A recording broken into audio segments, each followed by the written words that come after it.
আজকে আমরা বাংলাদেশের এমন একটা সময়ে দাঁড়িয়ে বক্তব্য দিচ্ছে এখানে, যখন শিশুদেরকে ধর্ষণ করা হচ্ছে এবং বাবা বিচার চাওয়া বন্ধ করে দিয়েছে।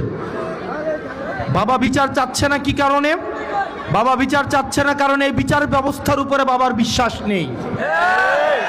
বাবা জানে এই বিচার ব্যবস্থা নিয়ে কিছুদিন ফেসবুকে লেখালেখি হবে, রাজনীতির ময়দানে গরম বক্তব্য হবে, কিন্তু দিন শেষে বাবা তার সন্তানের ধর্ষণের কোনো বিচার পাবে না।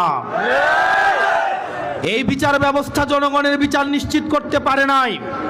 জনগণের সাথে প্রতারণা করা, এটা জনগণের সাথে প্রতারণা করা। আমরা পরিবর্তন করতে চাই। যখন কোনো বিচার প্রার্থী বিচারকের কাছে যাবে, মুখ দেখে তার বিচার হবে না, অপরাধের মানদণ্ড দেখে তার বিচার হবে।